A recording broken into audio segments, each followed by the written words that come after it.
You know what they say about death and taxes being the only certainties in life? Well, let me add a third: family will always surprise you, usually in the worst possible way. My name is Margaret, Maggie of Blackwood, and I'm telling you this story from beyond the grave, not literally, of course, but close enough.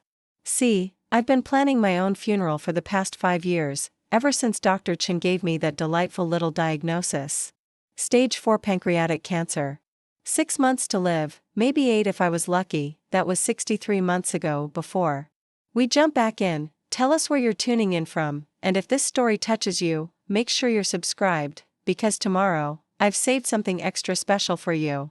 Turns out I'm too stubborn to die on schedule, which gave me plenty of time to orchestrate what I like to call the final performance. Because here's the thing about dying slowly: it gives you a front row seat to watch people's true colors bleed through their carefully painted facades. And boy, did I get an education. I'm sitting in my lawyer's office right now. Well, I was 3 weeks ago when I recorded this final message that Harold Pemberton is about to play for my grieving family. Harold's been my attorney for 37 years, and he's the only person who knows what's really in my will. He's also the only person who knows I'm not actually dead, but we'll get to that. Let me paint you a picture of the Blackwood family circus that's about to unfold in Harold's mahogany-paneled conference room. First, there's my darling daughter Claire, sitting ramrod straight in her Chanel suit, already mentally redecorating my Victorian mansion. Claire's 42, divorced twice, and has the moral flexibility of a yoga instructor. She's been counting my money since her second husband left with half her settlement. Next to her sits my son David, 39, gripping his wife Jennifer's hand like it's a life preserver. David runs a struggling tech startup that bleeds money faster than I supposedly bled life. Jennifer's pregnant with their third child, and they've been living paycheck to paycheck despite David's Harvard MBA and inflated ego. Then there's my sister Eleanor, 73, who hasn't spoken to me in 15 years over some nonsense about our father's inheritance. She flew in from Scottsdale, probably hoping to finally get her hands on what she's always claimed was rightfully hers. Her son Marcus is with her, my nephew who became an evangelical preacher and has been praying for my soul while simultaneously calculating his tithe based on his expected inheritance. My brother Robert's widow, Patricia, sits in the corner looking appropriately somber. Robert died 2 years ago, but Patricia and I remained close. At least, I thought we did until I discovered she'd been telling everyone I was hoarding money while living like a hermit. Her daughter Sophia, my 28-year-old niece, keeps checking her phone. She's a social media influencer who's been building her brand on authentic grief, posts about her dying aunt. The last player in this drama is my supposed best friend, Vivian Chen, Dr. Chen's wife, actually. Vivian has been my companion for dinners, bridge games, and long heart-to-heart conversations about life, love, and death. She's also been systematically stealing from me for 3 years, thinking my medication made me too foggy to notice. Harold clears his throat, and I watch through the carefully positioned camera I had installed in his office 6 months ago. The grief on their faces is almost convincing. Almost. Before we begin the reading of Margaret's will, Harold says, his voice carrying that perfect funeral director solemnity, she left specific instructions for how this meeting should proceed. She wanted me to show you all a video message first. I can see Claire's eyes light up slightly. She's probably expecting some touching final words, maybe an apology for being such a difficult mother. David shifts uncomfortably. He knows I caught him trying to get power of attorney last year when he thought I was too far gone to understand what he was doing. Additionally, Harold continues, Margaret requested that we conduct DNA tests on everyone present. The room goes dead silent. You could hear a pin drop on the Persian rug I bought in Tehran 40 years ago. DNA tests?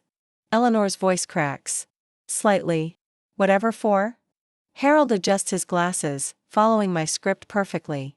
She was very specific about this. She said, and I quote, I want to make sure my money goes to actual family members, not pretenders and liars. The test kits are being brought in now. I watch as my family exchanges glances that range from confused to terrified. Vivian has gone pale, her hands trembling slightly as she clutches her purse. Marcus is sweating despite the office's air conditioning, and Patricia looks like she might faint. The lab technician enters with sterile swabs and collection tubes. I'd paid extra For same-day results and a mobile lab parked outside Harold's building. Money really can buy you anything, including the perfect revenge served at precisely the right temperature. Preparing and narrating this story took us a lot of time, so if you are enjoying it, like this video, it means a lot to us. Now back to the story. This is ridiculous, Claire huffs, but she's the first to volunteer for testing. She probably figures she's safe, after all, she is my biological daughter. What she doesn't know is that DNA tests reveal more than just parentage these days. One by one, they submit to the testing. David tries to make a joke about it, but his laughter sounds forced. Jennifer looks confused but compliant. Eleanor keeps muttering about dignity and proper funeral etiquette. Marcus quotes something about dust returning to dust, though I notice his hands are shaking. The results will be available in 3 hours, Harold announces. In the meantime, let's begin with Margaret's video message. The screen lights up, and there I am in all my dying glory. Except I'm not quite as close to death as they think. The wonders of makeup, lighting, and a little creative coughing can make a woman look far worse than she actually feels. Hello, my dear family, my recorded voice begins. If you're watching this, then I'm finally dead, and you're all probably wondering who gets what from my supposedly vast fortune. I pause for effect, watching their faces on the live feed. They're hanging on every word. But before we get to that delicious topic, I want to share some interesting discoveries I made during my final years. You see, having terminal cancer gives you a remarkable clarity about people's motivations. It's amazing what people think they can get away with when they believe you're too sick to notice. Claire's smug expression is beginning to crack. David has stopped fidgeting. Even Vivian is paying attention now. For instance, I discovered that someone in this room has been systematically embezzling from my accounts. Someone else has been spreading lies about my mental state in hopes of having me declared incompetent. And someone, well, several someones, actually, aren't quite who they claim to be. The temperature in the room seems to drop 10 degrees. I can see the fear creeping into their eyes, the dawning realization that their dying matriarch might have been more aware than they assumed. The DNA tests you just took will reveal some fascinating family secrets. But don't worry, I won't make you wait until the results come back to start sharing what I know. Harold, please distribute the folders. Harold reaches for a stack of manila folders I'd prepared, each labeled with a name. Inside each folder is a photograph, several documents, and what I like to call evidence of character. Go ahead, open them, my recorded voice continues cheerfully. I'll wait. The sound of rustling paper fills the room as they open their individual folders. Claire gasps audibly. David's face goes white. Eleanor makes a sound somewhere between a gasp and a sob. Marcus drops his folder entirely, papers scattering across the floor. Surprised? I ask from beyond the grave. I certainly was when I discovered these little secrets. But then again, I've always been a firm believer that the truth will set you free, even if it ruins you first. Through the camera, I watch Jennifer grab David's arm, staring at whatever photographs are in his folder. Patricia has covered her mouth with her hand, shaking her head slowly.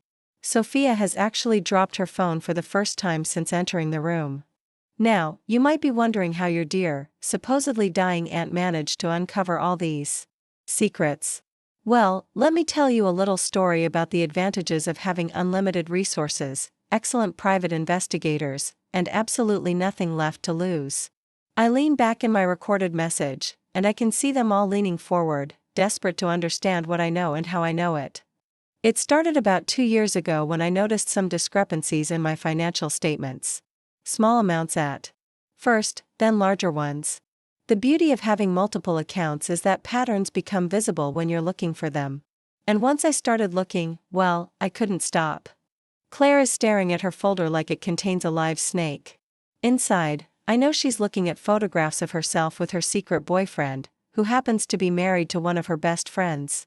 But that's not the worst part.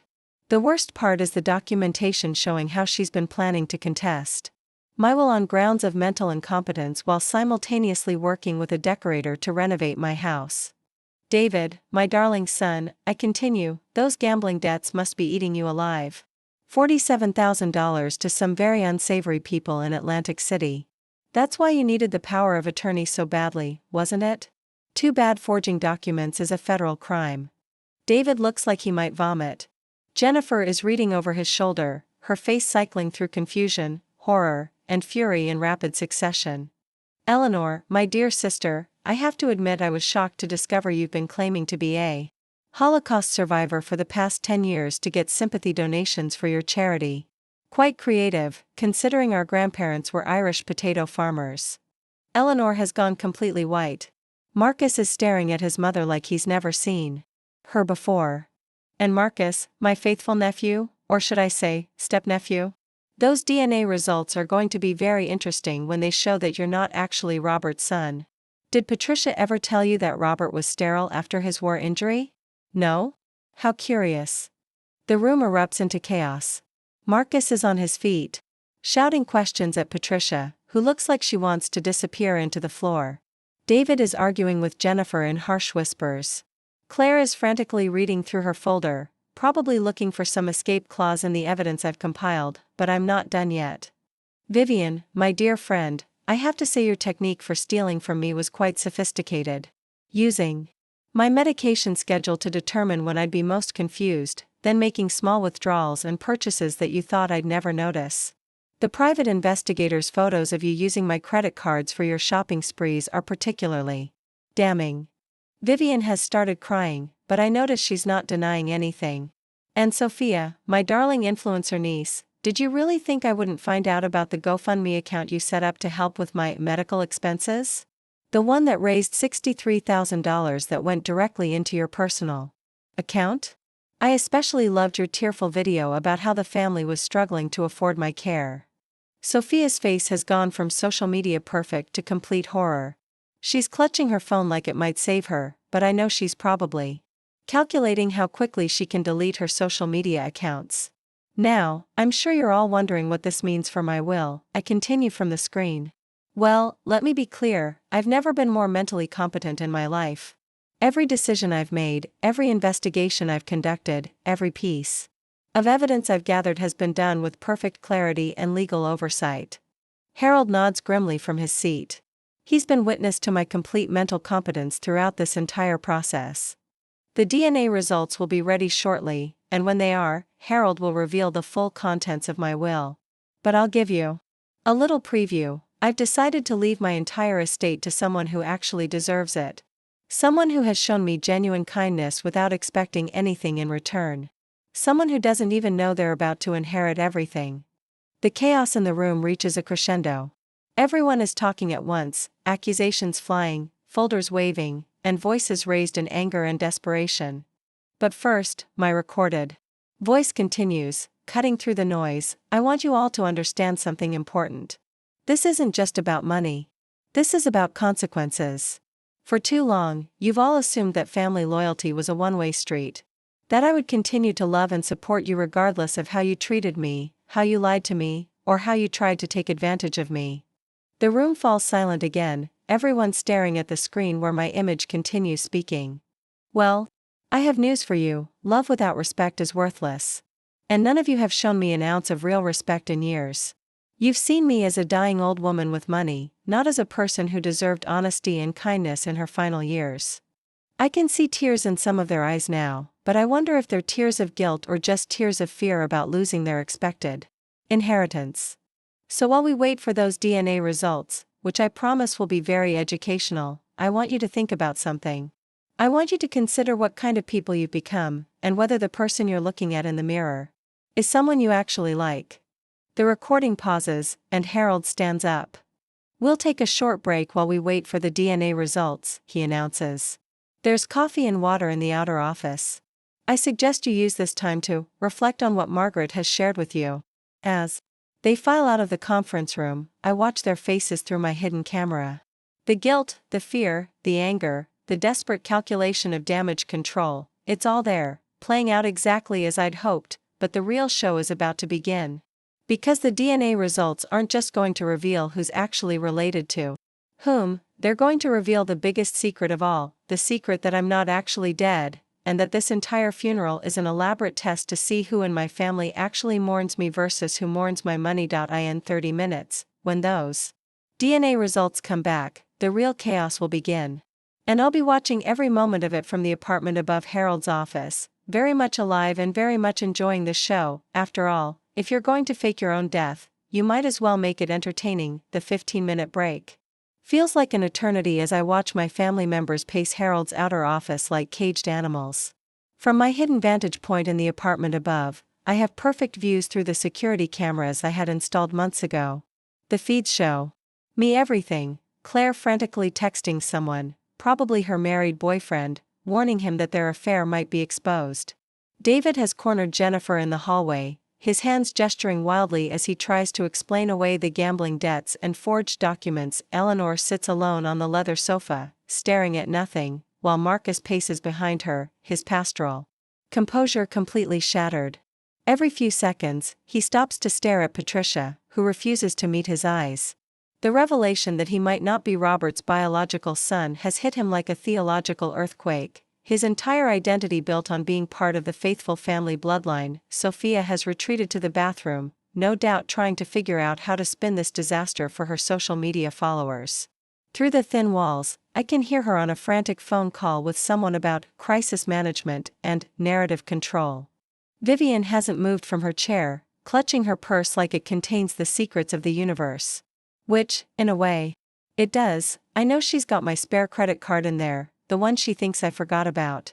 The private investigator's photos show her using it just last week at an expensive boutique. Harold appears in the doorway, holding a manila envelope that I know contains the DNA results. The lab technician I hired, Dr. Rebecca Martinez, one of the best genetic analysts in the state, had delivered them exactly on schedule.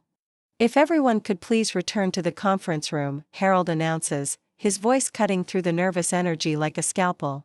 The results are ready. They file back in like prisoners returning to their cells. The tension is so thick you could cut it with a knife, and everyone knows that whatever those DNA results reveal, nothing will ever be the same. Harold retakes his position at the head of the table, the envelope in his hands. Before I open these results, I want to remind everyone that Margaret specifically requested these tests be conducted. She believed there were discrepancies in the family relationships that needed to be addressed. Just get on with it, Claire snaps, though her voice wavers. We all know who we are. Do we? Harold asks quietly, breaking the seal on the envelope. Let's find out.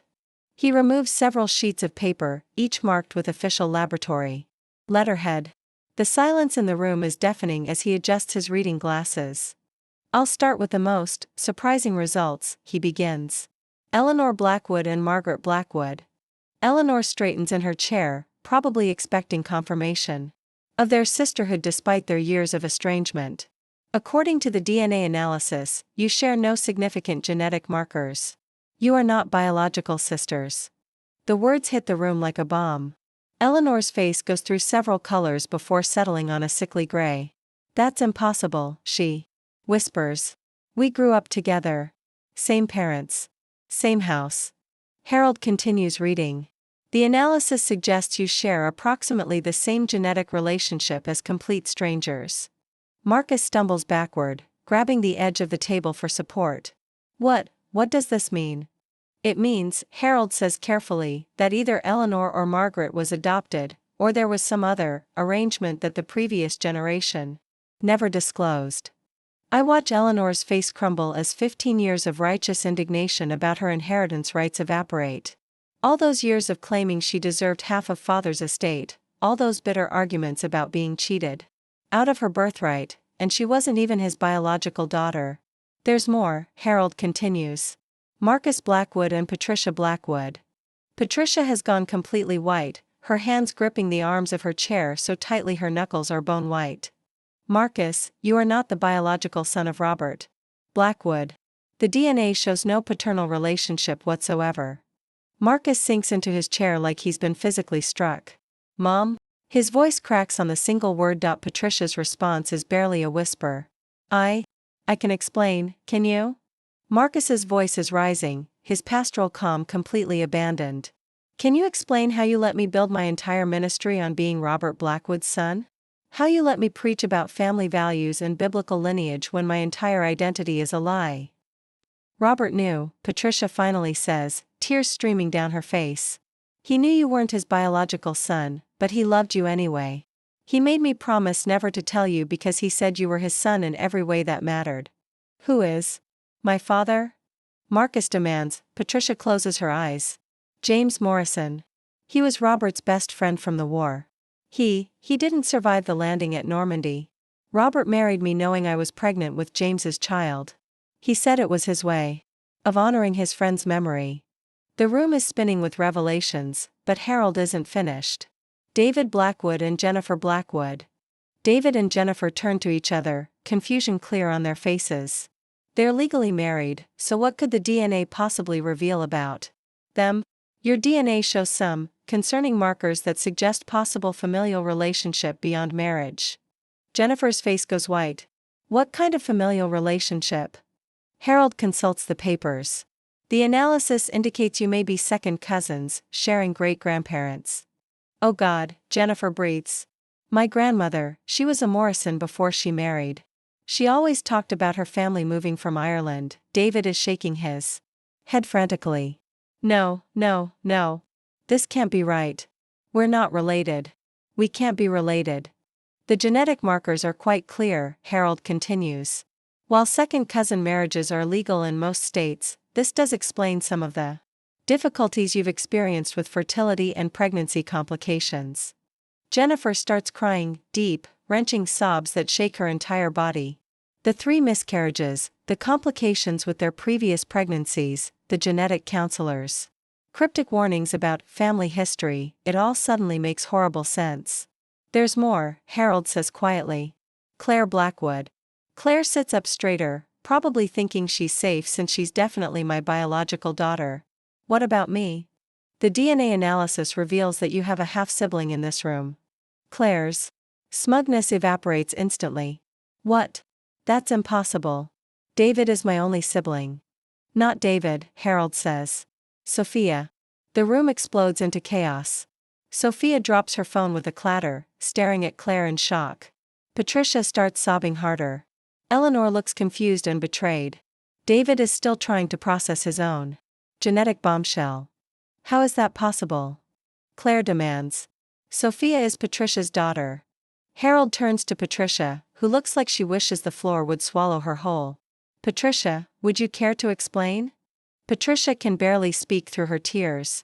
After Robert died, I was so lonely. Margaret's husband, Charles, he was so kind to me during the funeral arrangements. One thing led to another. You slept with my dead husband? I watch Claire's face contort with rage and disgust through my hidden camera. It was just one night, Patricia sobs. I was grieving, he was drunk, we both made a terrible mistake. When I found out I was pregnant with Sophia, I never told Charles. I moved away and raised her on my own. Sophia finally finds her voice. You're telling me that Claire is my half-sister? That Margaret was my stepmother? The implications are sinking in for everyone. Sophia, the influencer who's been running fake charity scams using my illness, is actually Charles's daughter, making her my stepdaughter, not my niece, but Harold still isn't finished. There's one more result that Margaret specifically wanted me to address. Vivian Chen. Vivian looks up in confusion. Why would my DNA be relevant? I'm not family. According to the DNA analysis, you share genetic markers with Margaret that indicate a possible half-sibling relationship. The room goes dead silent. Vivian's face cycles through confusion, shock, and then a dawning horror as the implications sink in. That's impossible, Vivian stammers. I know who my parents were. I have birth certificates, photographs. Harold pulls out another folder. Margaret hired a genealogist to investigate this possibility after some initial DNA work suggested a connection. It appears that your father and Margaret's father had an affair in the 1940s, before either of their marriages. You were born from that relationship and given up for adoption. But my maiden name was Rodriguez, Vivian protests weakly. The Rodriguez family adopted you when you were 3 months old. Your biological father was Margaret's father, Thomas Blackwood. I watch through my cameras as Vivian processes this information. The woman who has been systematically stealing from me for 3 years is actually my half-sister. The irony is so perfect it's almost poetic. This means, Harold continues, consulting his notes, that Vivian has been stealing from her own half-sister, without either of them knowing they were related. The revelation hits the room like a physical blow. Vivian starts crying, not the gentle tears of remorse, but the harsh, ugly sobs of someone whose entire worldview has just collapsed. "I didn't know," she keeps repeating. "I didn't know, I didn't know, I didn't know." Harold sets down the DNA results and picks up another set of papers. These genetic revelations were clearly important to Margaret, as they directly impact the inheritance she's about to distribute. Claire straightens up, probably hoping that being my biological daughter still counts for something. David wipes his eyes, trying to regain some composure. The others just stare, still processing the genetic chaos that has just exploded there. Family tree. Before I read the will, Harold continues, Margaret left another video message to be played after the DNA results were revealed. The screen flickers to life again, and there I am, looking remarkably composed for a dead woman. "Well, that was educational, wasn't it?" my recorded voice says cheerfully. I have to admit, even I was surprised by some of those results. "Eleanor, I'm actually relieved we're not blood relatives. It explains so much about why we never got along." "Marcus, learning about your true parentage must be devastating, but at least now you know Robert chose to be your father, which makes him more of a father than most biological ones." I pause in the recording, and I can see them all hanging on every word. "David and Jennifer, I'm sure this explains a lot about your fertility struggles. Genetic counseling might have been helpful before you got married, but hindsight is always 20/20. Claire, learning that Sophia is your half-sister must be quite a shock, especially since you've always looked down on her as your inferior cousin." Claire's face flushes red with embarrassment and anger. "And Vivian," I continue from beyond the grave, "oh, my dear half-sister Vivian. Do you understand the irony? For 3 years, you've been stealing from your own family. The sister you never knew you had has been caring for you, trusting you, loving you like family, while you systematically betrayed that trust." Vivian is sobbing so hard she can barely breathe. Patricia has her arm around her, though Patricia is dealing with her own revelations about her children's parentage. "Now, I'm sure you're all wondering how these DNA results affect my will," I continue.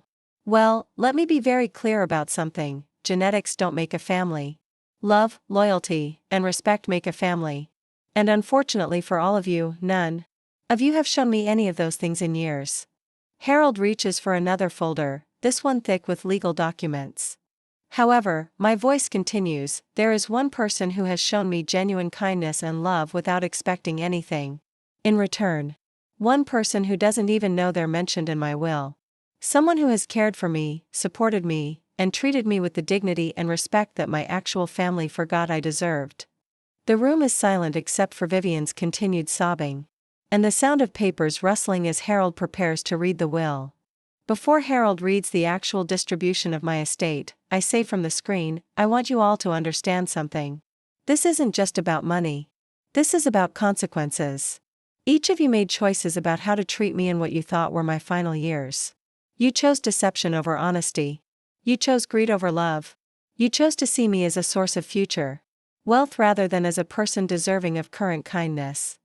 I can see the guilt and fear mixing on their faces as they begin to understand that their expected inheritances might not materialize. So while Harold reads my will, I want you to think about this. What kind of person do you have to be to steal from your dying family member?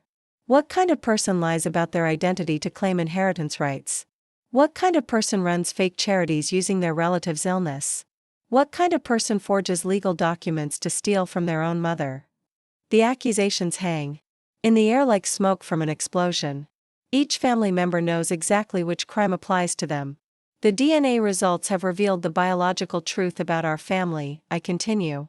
But the real truth, the truth about character, about integrity, about what it means to be family, that truth was revealed long before today. You all revealed it through your actions, your choices, and your complete lack of respect for a dying woman who loved you." Harold clears his throat. Margaret's will is quite specific about her intentions. Shall I proceed with reading the actual bequests? Everyone nods, though I can see the fear in their eyes. They're beginning to understand that their years of deception and greed might have cost them everything. "Very well," Harold says, opening the legal document. The last will and testament of Margaret Elizabeth Blackwood, but before he can continue, there's a knock at the conference room door. Harold looks surprised. This wasn't part of the plan we discussed. "Excuse me," he says, walking to the door. Through my cameras, I can see him talking quietly with his secretary, who looks nervous and excited. Harold returns to the table, his face showing the first crack in his professional composure I've seen all day. "I've just received some unexpected news," he announces. "There seems to be a complication with the will reading." "What kind of complication?" Claire demands, probably fearing more bad news. Harold adjusts his glasses, clearly struggling with what he's about to say. "It seems that Margaret Blackwood may not actually be deceased." The words hit the room like a thunderbolt.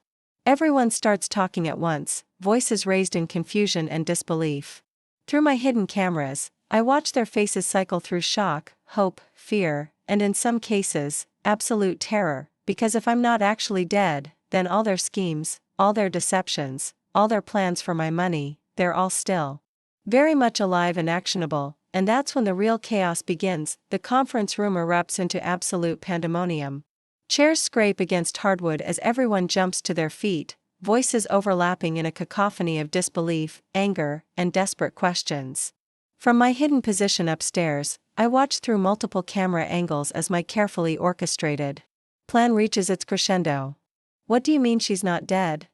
Claire shrieks, her Chanel composure completely shattered. "We buried her 3 days ago. I was at the funeral. I gave a eulogy." Harold raises his hands, trying to restore order, but the room has descended into chaos. David is pacing frantically, running his hands through his hair. "This is insane. People don't just fake their own deaths. This has to be some kind of mistake." "The crematorium called," Harold explains, his voice cutting through the noise. "There was an irregularity with the body they received. They're requesting additional documentation before proceeding with the cremation." Through my cameras, I watch Vivian sink back into her chair, her face cycling through emotions I can barely identify. The woman who just discovered she's been stealing from her half-sister now has to process that her half-sister might still be alive to know about it. Marcus, still reeling from learning his entire identity is built on a lie, stares at Harold with the expression of a man whose theological worldview is collapsing in real time. "Are you saying Margaret is alive? That she orchestrated this entire charade while we mourned her?" "I'm saying," Harold replies carefully, "that the funeral home has raised questions about the identity of the deceased they received. They're running additional verification protocols." Eleanor, who just learned she's not actually a Blackwood, laughs hysterically. "So I've spent 15 years hating a woman who isn't even my sister, and now she might not even be dead? This is like a bad soap opera." Sophia has recovered enough to start filming with her phone, her influencer instincts kicking in despite the family crisis. "Oh my God, you guys, this is insane. My followers are never going to believe this. Put that phone away." Patricia snaps, finally finding her voice. "Have you learned nothing from today? This isn't content for your social media." But I can see in Sophia's eyes that she's already calculating how to spin this story for maximum engagement. The girl who's been profiting off my supposed death is now facing the possibility that I'm alive to expose her fraud. Harold walks to his desk and picks up his phone. "I'm going to call the funeral home directly and get clarification on this situation." As he dials, I make my decision. It's time for the grand finale. I reach for my own phone and dial Harold's number. Through the cameras, I watch him glance at his caller ID, his eyes widening slightly before he answers. Harold Pemberton speaking. "Hello, Harold," I say clearly, knowing my voice is being transmitted through his speaker phone. "I think it's time we cleared up this little misunderstanding." The effect is instantaneous and electric. Every person in that room freezes as if struck by lightning. Claire drops her purse. David stops pacing mid-step. Vivian gasps so loudly it echoes through the conference room. "Margaret?" Harold asks, playing his part perfectly. "Is that really you?" "Oh yes, Harold. Very much alive and very much enjoying the show. Could you please put me on speaker so I can address my loving family directly?" Harold presses the speaker button, and suddenly my voice fills the room like the voice of a vengeful ghost. "Hello, everyone," I say cheerfully. "Surprise! The silence that follows is so complete I can hear the air conditioning humming through the building's vents. Then, as if a dam has burst, everyone starts talking at once. "You psychotic bitch!" Claire screams. "How could you do this to us?" "Mom, where are you?" David's voice cracks with a mixture of relief and terror. "Margaret, I don't understand," Vivian whispers. "Why would you put us through this?" I think you understand perfectly, Vivian," I reply, my voice taking on a harder edge. "Just like you understood perfectly well that you were stealing from me for 3 years. The only difference is that now you know you were stealing from your half-sister." Through the cameras, I watch her face crumple with shame and horror. "Where are you?" Eleanor demands. "Are you in this building? Have you been watching us this entire time?" "I'm exactly where I've always been, Eleanor," I reply. "I'm in the place where families should matter most, where love should triumph over greed, where people should tell the truth to each other. Unfortunately, that place doesn't seem to exist in this room." Marcus finds his voice, though it trembles with emotion. "Aunt Margaret, this is cruel beyond measure. We thought you were dead. We mourned you. I performed your funeral service."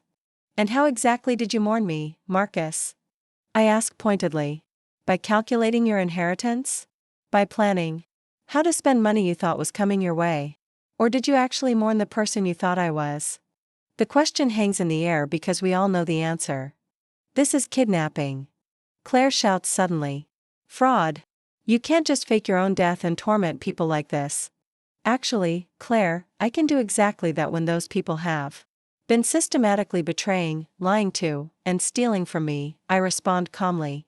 "Harold, would you please show them the additional evidence folders?" Harold reaches for another stack of manila folders I'd prepared for this moment. "These are different from the first set. These contain evidence of their crimes that goes far beyond what I revealed in the first video." "No," David says, backing away from the table. "No more folders. No more evidence. This has gone far enough." "Has it, David?" I ask. "Because I have surveillance footage of you in my house, going through my financial documents when you thought I was too medicated to notice. I have recordings of conversations where you discussed having me declared mentally incompetent. I have documentation of the forged power of attorney forms you filed with 3 different banks." David sinks into his chair, his face gray with defeat. "And Claire," I continue, "shall we discuss your conversations with that decorator about renovating my house? The one where you specifically mentioned getting rid of the old lady furniture the moment I was in the ground? Or perhaps we should talk about your affair with Richard Morrison, yes, Jennifer Morrison's husband, and how you plan to use your inheritance to set up a love nest with him." Jennifer gasps, staring at Claire with newfound horror. "You're sleeping with my husband?" "It's not what you think," Claire stammers, but her face gives away the truth. "Oh, it's exactly what she thinks," I confirm from my hidden location. "I have photos, Jennifer. Time-stamped photographs of Claire and Richard together in hotel rooms, restaurants, and even in my own home while I was supposedly dying upstairs." The revelation hits Jennifer like a physical blow. She's already processing the fact that she's married to her second cousin, and now she discovers that her sister-in-law has been having an affair with her husband. "Richard's been lying to me for months," Jennifer whispers. "All those late meetings, those business trips, he was with you?"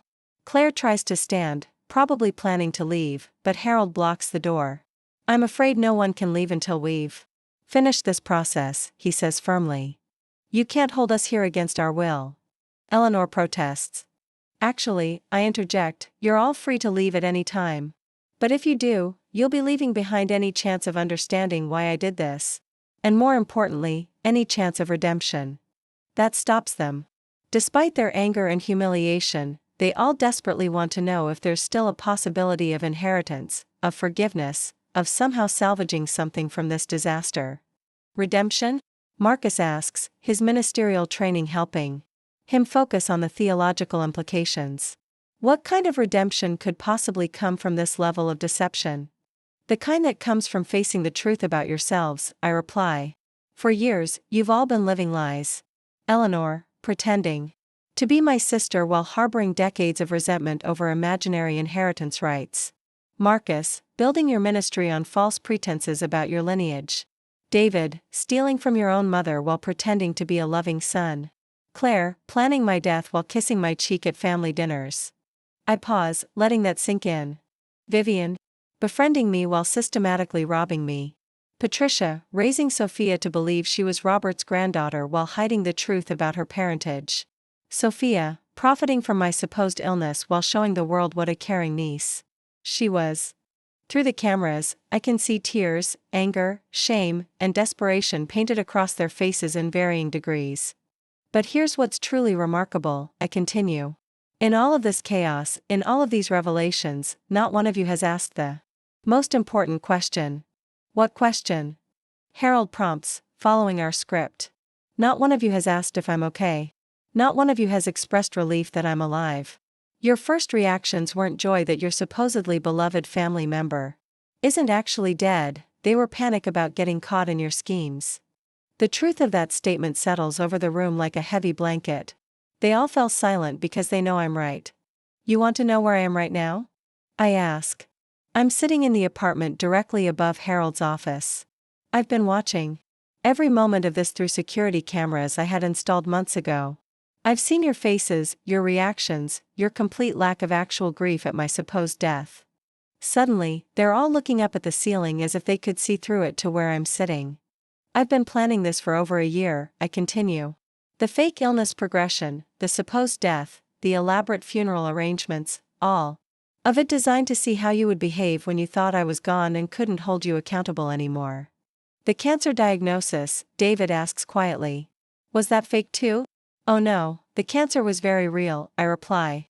But the timeline was flexible. Dr. Chen gave me 6 months to live 5 years ago. I've been living on borrowed time, which gave me plenty of opportunity to plan this little experiment. Experiment? Vivian's voice is barely a whisper. That's exactly what this was, an experiment to see who would show genuine grief versus who would show genuine greed. To see who would honor my memory versus who would immediately start planning how to spend my money. To see who actually loved Margaret Blackwood versus who loved Margaret Blackwood's bank account. I can hear sniffling through the speaker, several of them are crying now, though whether from guilt or just from the overwhelming stress of the situation, I can't tell. Now, I continue, we come to the actual reading. Harold, please proceed with the real document. Harold picks up a different folder, this one sealed with legal wax. This is Margaret's actual will, prepared 3 weeks ago and witnessed by myself and 2 other attorneys. He breaks the seal and opens the document. Through my cameras, I can see everyone leaning forward, desperate to know if their behavior today has cost them their inheritance.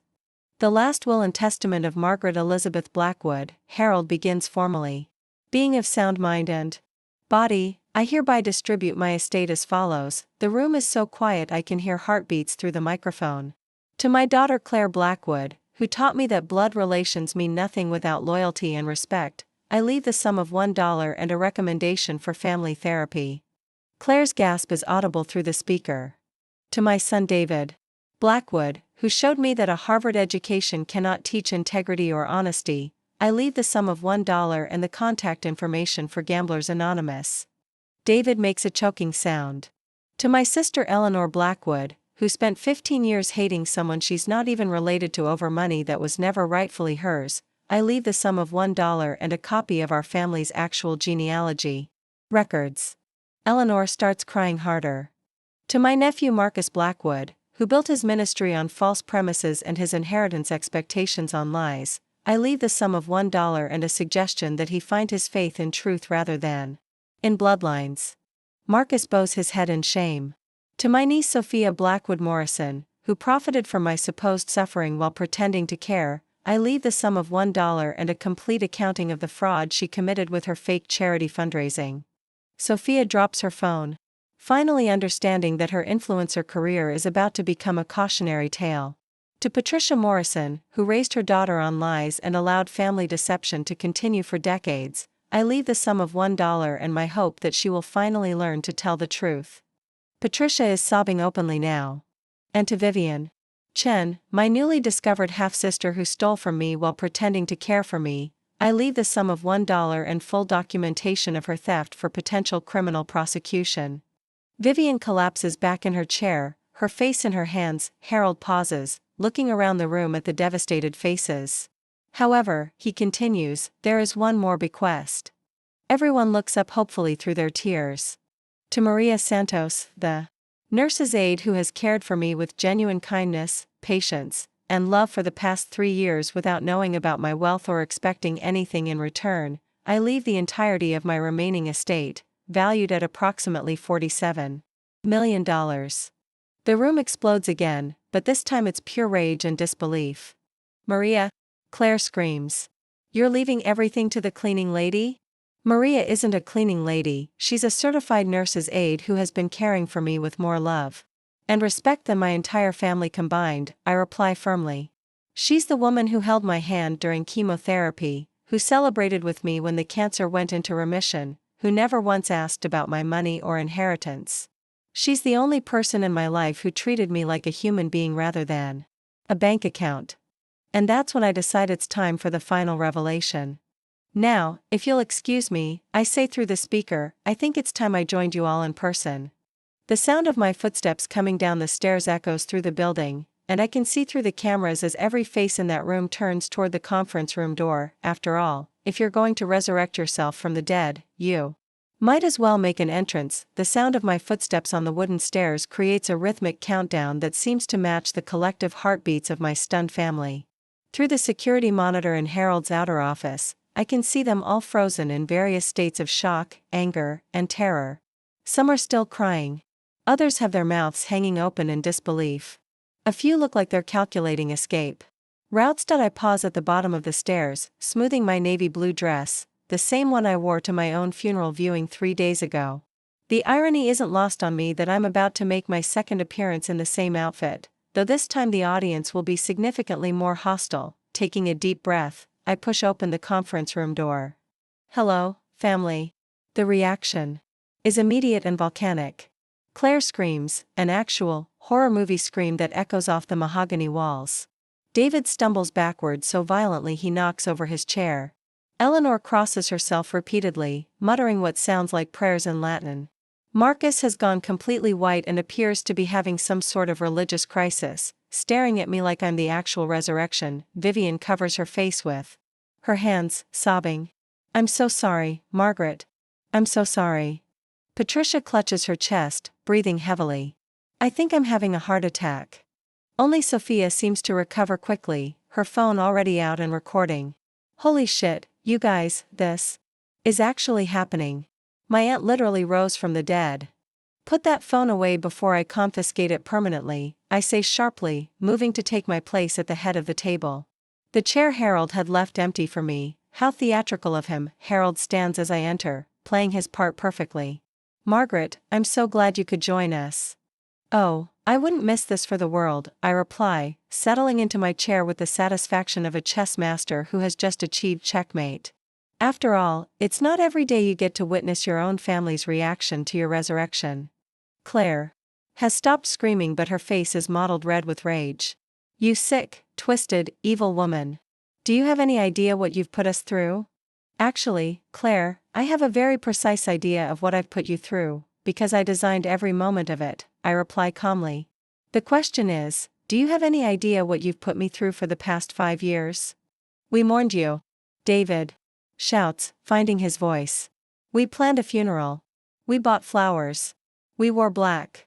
You attended a performance, I correct him.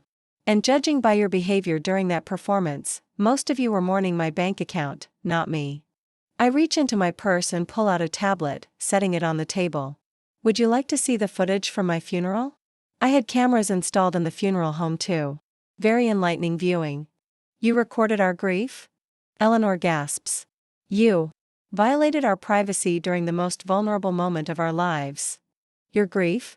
I laugh, and it's not a pleasant sound. Eleanor, you spent most of my funeral service texting your lawyer about contesting my will. David, you were calculating compound interest on your expected inheritance during my eulogy. Claire, you were having a very intimate text conversation with Richard Morrison about your future together, funded by my death. I swipe across the tablet screen. Marcus, your beautiful sermon about family bonds and eternal love was quite moving, right up until you started discussing your expansion plans for your ministry with my insurance money. Patricia, your tearful graveside tribute was touching. Except for the part where you whispered to Sophia about splitting the inheritance and disappearing to Europe. Each accusation lands like a physical blow. They can't deny what I'm saying because they know I have proof. And Vivian, I turned to my newly discovered half-sister, you spent my funeral planning which of my credit cards you were going to use to go shopping afterward to cheer yourself up. Vivian is crying so hard she can barely breathe. I didn't know, she keeps repeating. I didn't know you were my sister. Would it have mattered? I ask pointedly. You were stealing from someone you claimed to love like family.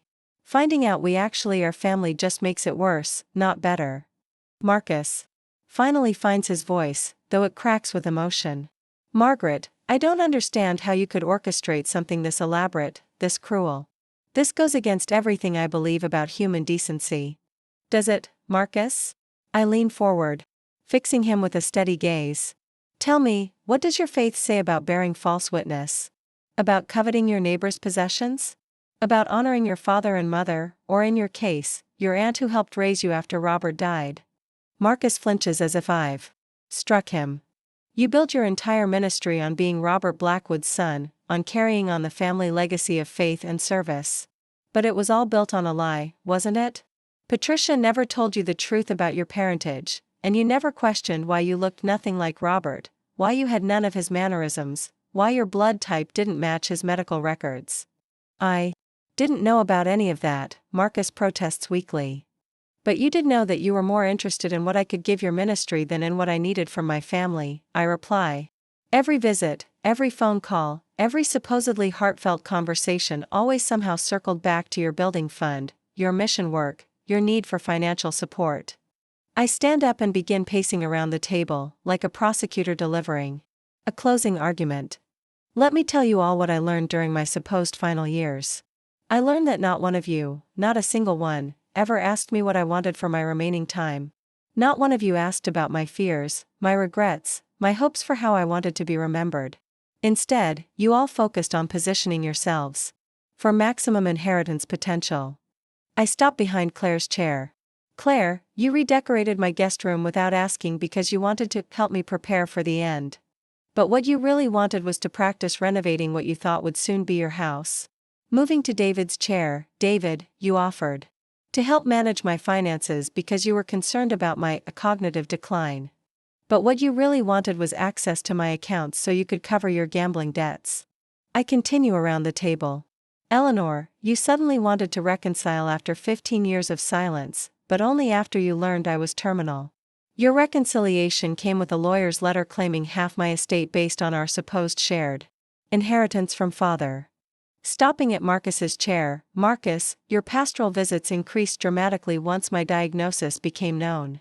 You went from seeing me twice a year to twice a month, always with a new ministry project that needed funding. Patricia, I say, moving to her chair, you became my closest confidant, encouraging me to share my deepest fears and memories. But you were also encouraging Sophia to document everything for her social media brand, turning my dying process into content for her followers. Finally, I reach Vivian's chair. And Vivian, my dear friend who I trusted above all others, you used your medical knowledge to determine when my pain medications would make me most vulnerable to your financial manipulations. I return to my seat, looking at each of their faces in turn. So when you ask me how I could be so cruel, so deceptive, so manipulative, I want you to remember that I learned from the masters. Harold clears his throat. Margaret, perhaps we should discuss the practical implications of today's revelations. Yes, let's, I agree. First, the legal implications. David, your forged power of attorney documents constitute federal fraud. Claire, your conspiracy to have me declared mentally incompetent while conducting an affair with a married man opens you up to several civil suits. Sophia, your fraudulent charity scheme violates multiple state and federal laws regarding charitable solicitation. I consult my tablet. Vivian, your systematic theft from my accounts over 3 years constitutes grand larceny. Eleanor, your false claims about inheritance rights and your fraudulent statements about being a Holocaust survivor for charitable donations could result in both civil and criminal charges. The room has gone completely silent except for the sound of Patricia's labored breathing and Vivian's continued sobbing. However, I continue, I'm not without mercy. Despite everything you've done, despite every lie you've told and every dollar you've stolen, I'm prepared to offer you all a choice. That gets their attention. Every head snaps up, hope flickering in their eyes. You can accept your $1 inheritance, publicly acknowledge your wrongdoing, make full restitution for any financial damages, and agree to have no further contact with me for the remainder of my actual life. I pause, letting that sink in. Or you can contest the will, fight me in court, and I will make public every piece of evidence I've gathered about your behavior over the past 5 years. Every recorded conversation, every photograph, every financial transaction, every lie you've told will become part of the public record. Claire is the first to speak. You can't seriously expect us to just walk away from our inheritance over some hurt feelings. Hurt feelings? I repeat incredulously. Claire, you plan to steal my identity, forge my death certificate, and claim insurance money.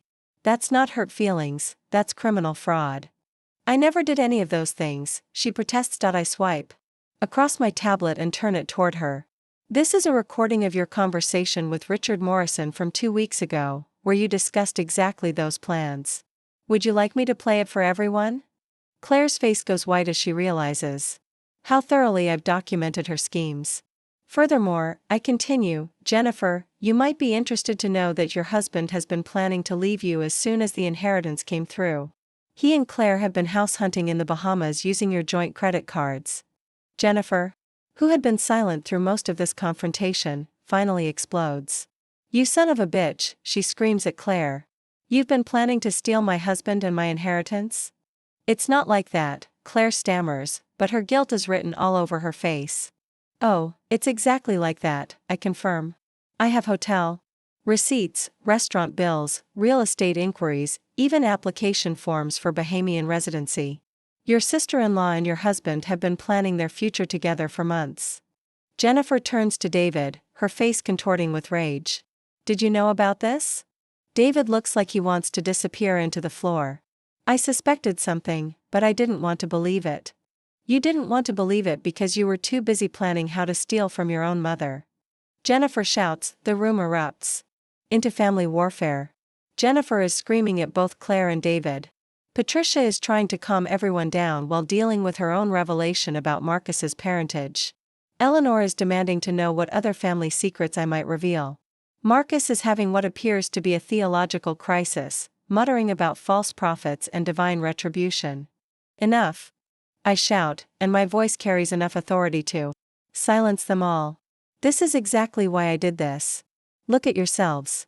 The moment you're faced with consequences for your actions, you turn on each other like animals. I stand up again, my voice cold and final. You have 24 hours to decide. Accept your $1 inheritance and disappear from my life.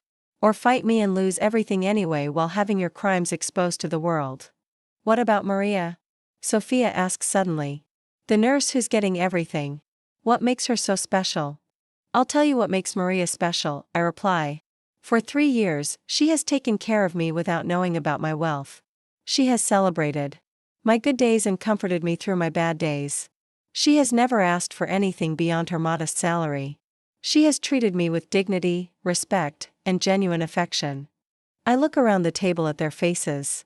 Most importantly, when I told her I was dying, she cried. Not because she was losing an inheritance, but because she was losing someone she cared about.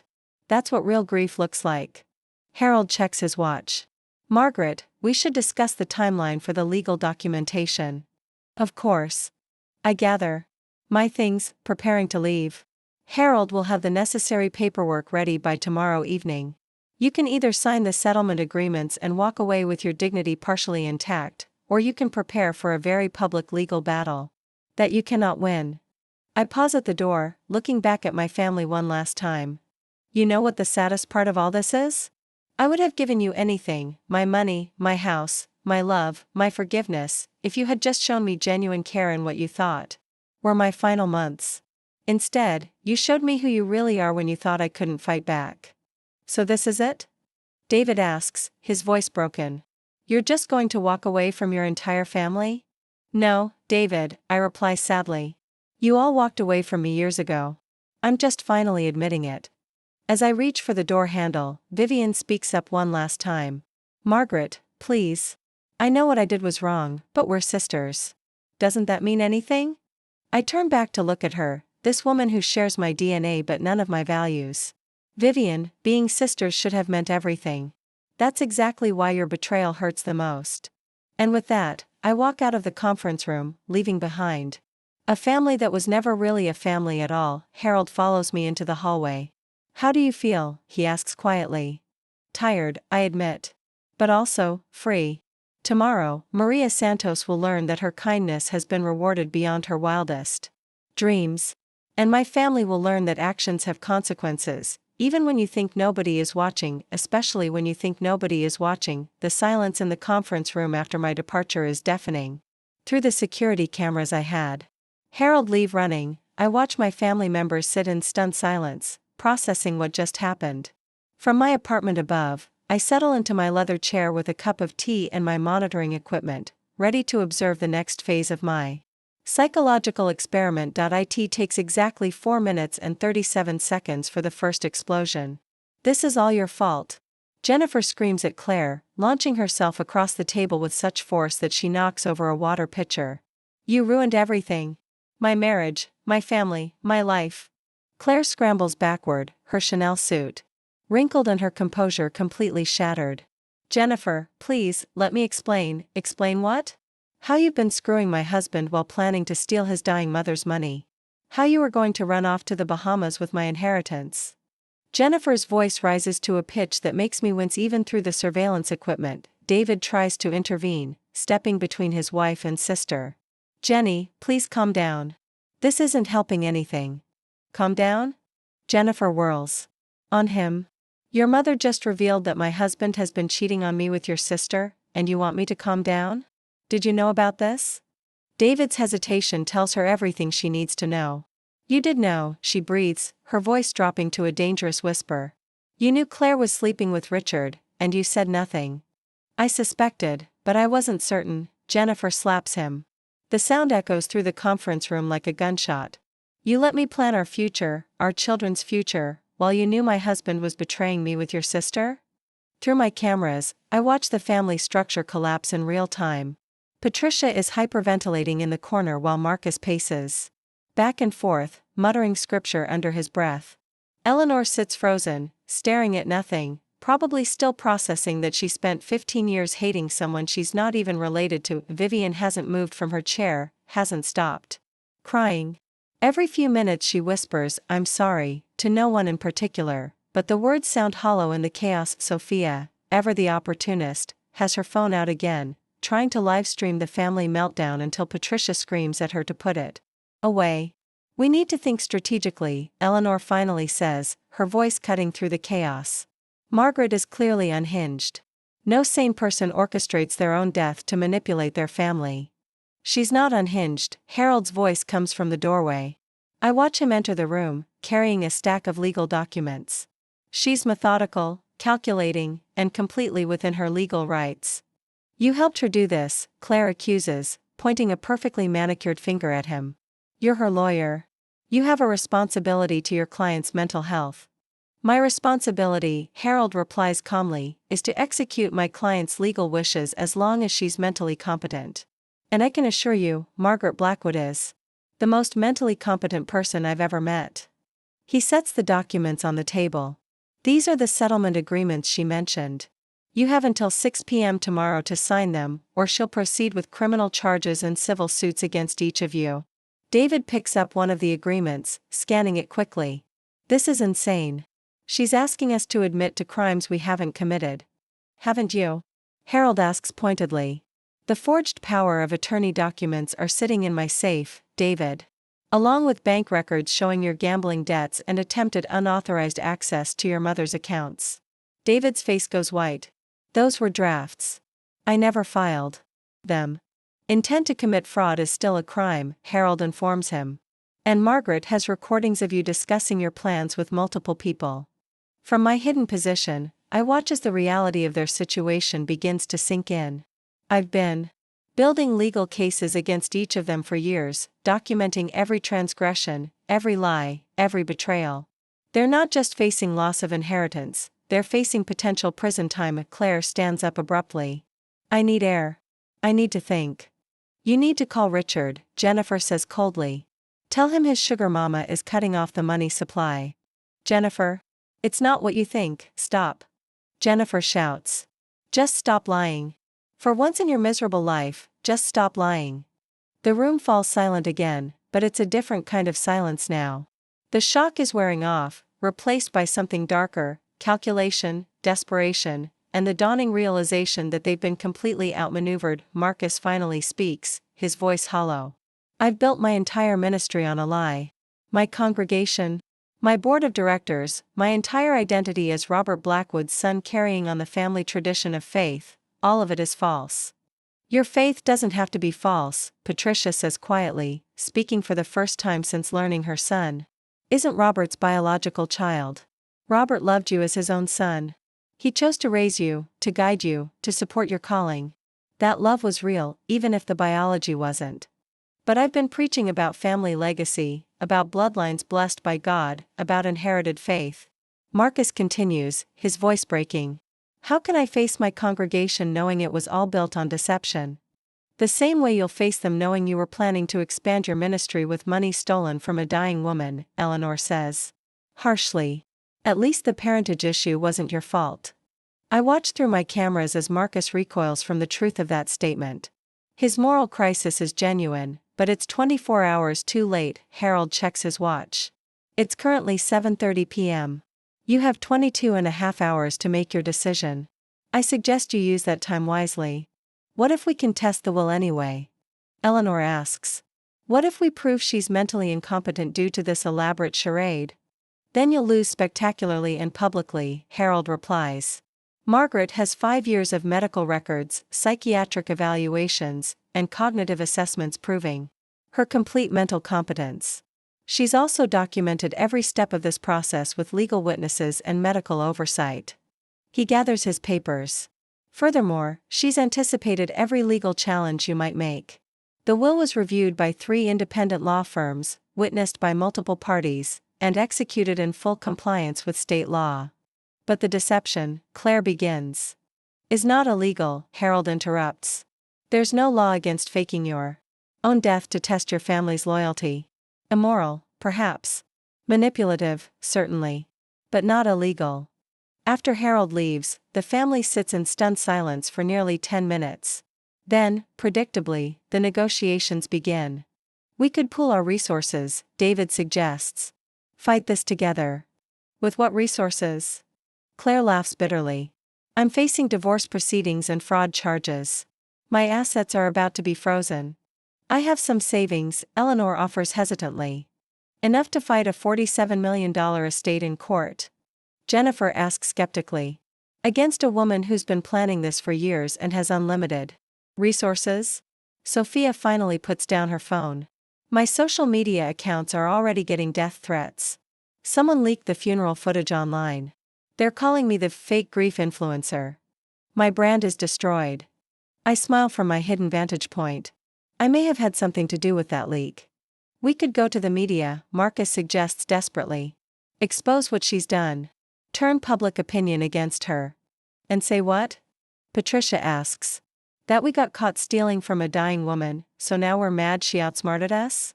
That'll go over well.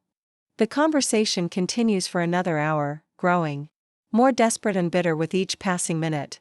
They discuss hiring private investigators to dig up dirt on me, approaching Maria Santos to convince her to share the inheritance. Even staging their own media campaign to portray themselves as victims of psychological abuse, but gradually, the reality settles in. They have no good options. By 9 p.m., Jennifer stands up. I'm leaving. I need to go home and figure out how to tell my children that their father is a cheating bastard and their grandmother is a criminal mastermind. Where are you going to go? David asks quietly. Our house is in foreclosure. We have no money for lawyers or a fresh start. I'll figure it out, Jennifer says firmly. But I'm not signing that settlement agreement. What Margaret did is wrong. Regardless of what we did. I won't let her win. She gathers her purse and heads for the door, but Patricia's voice stops her. Jennifer, wait. Patricia's voice is weak but determined. Sign the agreement. Take the dollar. Walk away. Why should I? Because fighting her will destroy what's left of your life, Patricia says sadly. She has evidence of David's crimes. If this goes to court, he could go to prison. Your children could lose both parents. The weight of that statement settles over Jennifer like a heavy blanket. Through my cameras, I can see her internal struggle playing out across her face. She planned this, Jennifer says finally. All of it. She let us believe she was dying while she gathered evidence against us. She let us mourn her while she laughed at us from upstairs. That's not justice, that's sadism. Maybe, Patricia agrees. But it's effective sadism. And we gave her every reason to do it. One by one, they begin to leave. Eleanor is the first to actually go, mumbling something about needing to call her lawyer in Phoenix. Marcus follows, saying he needs to pray and decide whether his ministry can survive the truth. Claire lingers longest, staring at the settlement. Agreement like it might transform into something more favorable if she looks at it hard enough. Finally, only David, Jennifer, Patricia, and Vivian remain in the conference room. I keep thinking about the funeral, David says quietly. How proud I felt giving that eulogy, talking about what a strong woman she was, how much she meant to our family. And the whole time, she was upstairs watching us lie. We weren't lying about loving her, Patricia protests weakly.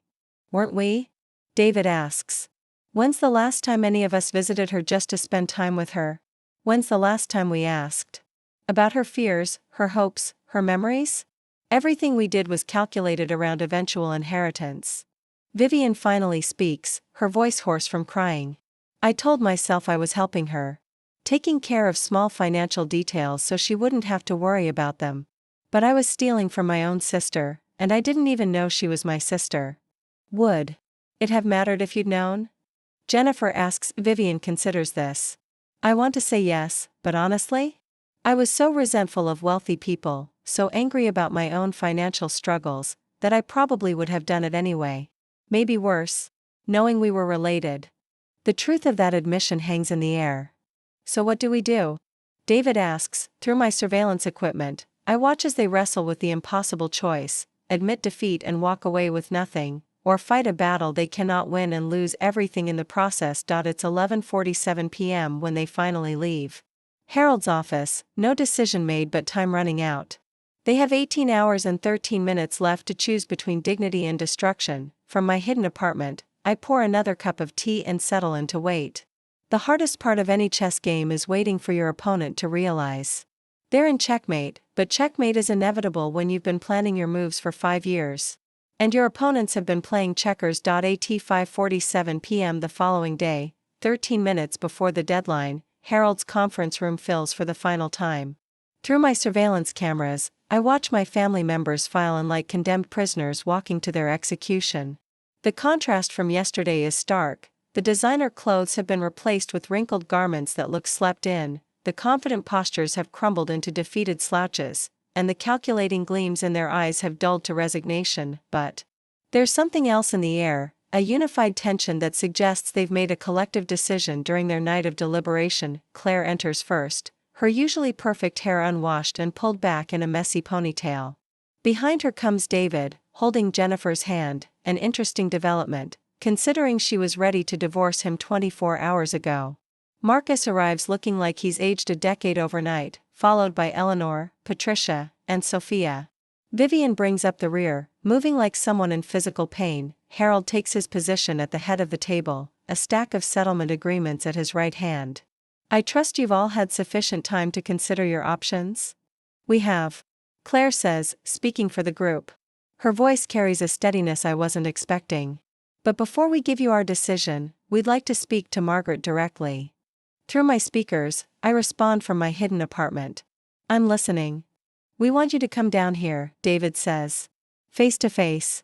If you're going to destroy your entire family, at least have the courage to look us in the eye while you do it. I consider this request. There's something different in their demeanor, a resolve that wasn't there yesterday. My tactical instincts warn me this could be a trap, but my curiosity wins out. Very well, I reply. I'll be down in 5 minutes. As I descend the stairs, I can hear urgent whispers from the conference room. Whatever they've planned, they're making final preparations. I pause at the door, straightening my shoulders, and walk in with the confidence of someone who holds all the cards, except, I quickly realize, the game has changed. They're all standing when I enter, arranged in a semicircle around my chair. Not sitting, not cowering, standing with a collective dignity that surprises me. Well? I say, taking my seat. What's this dramatic presentation about? Marcus steps forward, and when he speaks, his voice carries the authority of a man who's found his faith again. Margaret, we've spent the night talking. Not about legal strategies or damage control, but about ourselves. About what we've become. About what you've shown us. How enlightening, I reply dryly. And what profound revelations did you reach? That you're right, Jennifer says simply. About all of it. The admission catches me off guard. I was prepared. For defiance, for desperate bargaining, for accusations of cruelty. I wasn't prepared for acknowledgement. Claire steps forward. You're right that we stopped seeing you as a person and started seeing you as an inheritance. You're right that we took advantage of your illness. You're right that none of us showed genuine grief at your supposed death. But, David continues, you're also right about something else. You said that you would have given us anything if we'd just shown you genuine care. The operative phrase there is would have. Past tense. My stomach tightens. What are you getting at? Eleanor pulls out a manila folder, not one of mine, but one they've prepared. We've spent the night documenting something too, Margaret. Every instance of emotional manipulation, psychological abuse, and calculated cruelty you've inflicted on this family over the past 5 years. You want to talk about evidence?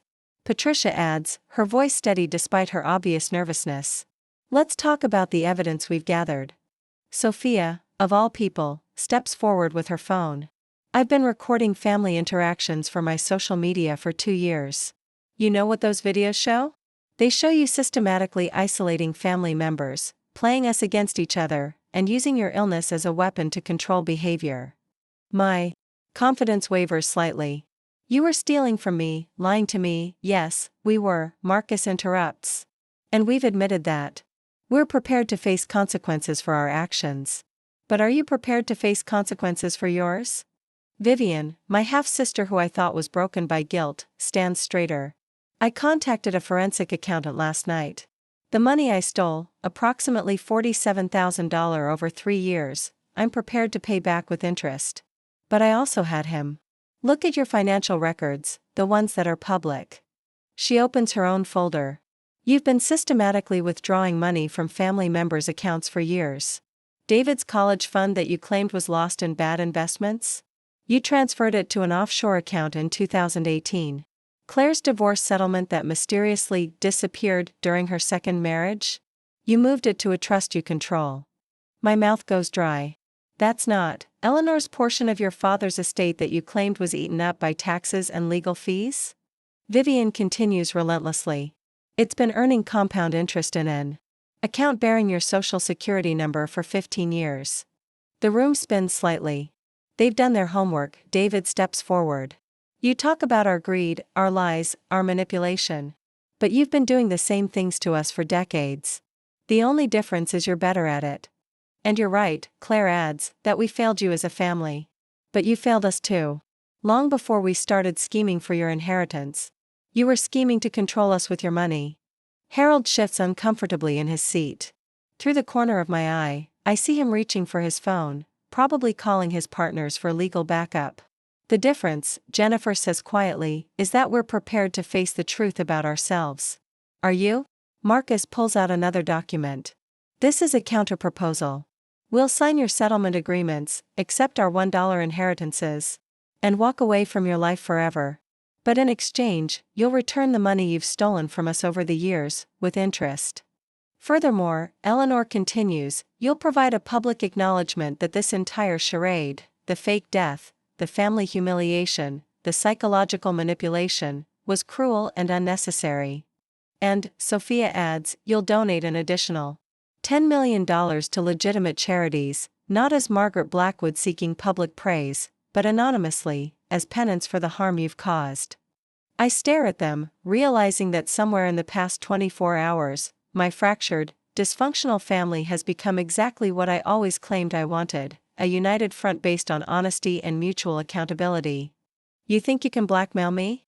I ask, but my voice lacks conviction.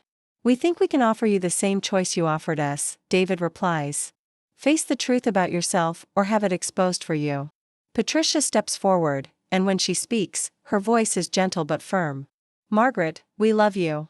Despite everything, your manipulation, your cruelty, your need to control us, we love you. But love without respect is worthless. Those were your words. And we haven't respected you, Vivian adds.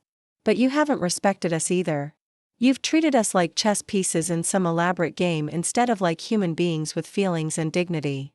The silence stretches between us. Outside, I can hear traffic moving through the city, people going about their normal lives while my carefully constructed world crumbles around me. What you've shown us about ourselves is true, Marcus says finally. But what we're showing you about yourself is equally true. The question is, are you willing to acknowledge it? I look around the room at these people, my family, despite everything. Claire, who for all her selfishness, drove 3 hours through a snowstorm when I had my first cancer scare. David, who despite his gambling problems, spent 2 weeks sleeping in my hospital room when I had my surgery. Jennifer, who brought my grandchildren to visit even when she was exhausted from her own struggles. Eleanor, who despite our 15-year silence, still sent me cards on my birthday. Marcus, who prayed with me through my darkest nights, even if his motives weren't entirely pure. Patricia, who held my hand when I was terrified and alone. Sophia, who despite her social media exploitation, genuinely cried when she thought I was dying. And Vivian, who despite stealing from me, was the only person who remembered I liked my coffee with exactly 1 sugar cube, not 2. You want to know the truth? I say finally, my voice barely above a whisper. The truth is that I've been dying for 5 years, and instead of spending that time loving my family, I spent it punishing them for not loving me the way I wanted to be loved. The admission hangs in the air like smoke from a dying fire. The truth is that I was so hurt by your indifference that I became indifferent to your humanity. I turned my pain into a weapon and used it to hurt the people I claimed to love most. I stand up slowly, feeling every one of my 78 years in my bones. The truth is that this whole elaborate scheme wasn't about justice. It was about revenge. And revenge is just another word for cruelty dressed up in righteous clothing. Harold clears his throat. Margaret, are you accepting their counterproposal? I look at each face in turn, faces that show hurt, hope, and something I hadn't seen in years, genuine love mixed with appropriate boundaries. I'm accepting more than their counterproposal, I say finally. I'm accepting responsibility for my part in creating this family dysfunction. I turn to Harold. Tear up the settlement agreements. Draft new ones based on their terms, but with modifications. What modifications? Claire asks suspiciously. The money I took from each of you will be returned with 20% interest, not the standard rate they suggested. The $10 million in charitable donations will be $20 million. And Maria Santos will still inherit the bulk of my estate, but each of you will receive a meaningful inheritance as well, not as a reward for your behavior, but as an acknowledgement of mine. I pause, gathering my courage for the hardest part. And I want to propose something else. Family therapy. All of us, together, working through decades of dysfunction with professional help. Not because I'm dying, I'm not, at least not immediately, but because I want to spend whatever time I have left building something healthy instead of perpetuating something toxic. The room is quiet for a long moment. Then Jennifer starts crying, not the bitter tears of anger or the desperate tears of loss, but the cleansing tears of relief. Does this mean you're really alive? Sophia asks, and for the first time in years, her question isn't calculated for social media content but comes from genuine concern. I'm really alive, I confirm. The cancer is real, but I'm in remission and likely have years left, not months. Marcus steps forward and, to my surprise, hugs me. I'm glad you're alive, Aunt Margaret. I'm glad we have time to fix this. One by one, they embrace me, cautiously at first, then with growing warmth. Claire whispers, "I'm sorry," in my ear. David tells me he loves me. Even Eleanor, my non-biological sister, holds me tight and says, "Family isn't about blood anyway." As Harold begins drafting new documents and my family starts tentatively planning a future that includes honesty, accountability, and mutual respect, I realized something profound. The best revenge isn't destroying your enemies, it's turning them back into your family. 3 months later, Maria Santos moved into my guest house as my full-time companion and heir to $40 million, an arrangement that benefits us both enormously. My family visits regularly for dinners that sometimes end in arguments but always end in hugs. We're all in therapy, individual and group, working through decades of accumulated resentment and dysfunctional patterns. It's messy, imperfect, and occasionally painful. But it's also honest, respectful, and filled with the kind of love that doesn't come with conditions or calculations. The DNA test results that started this whole mess now sit framed in my living room. Not as weapons of destruction but as reminders that family is defined by choice, not biology. Marcus's ministry has thrived since he embraced authenticity over ancestry. David's marriage survived because he and Jennifer learned to choose each other consciously rather than just habitually. Claire ended her affair and started individual therapy to address her pattern of seeking validation through relationships. Eleanor and I discovered that not being biological sisters actually freed us to choose sisterhood on our own terms.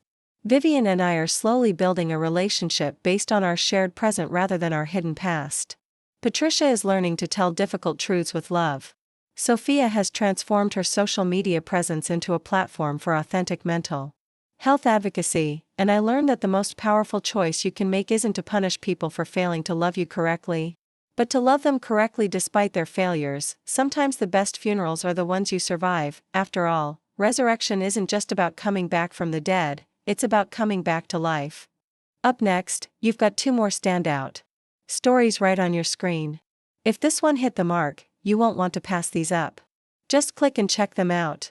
And don't forget to like, subscribe and turn on the notification bell, so you don't miss any upload from us.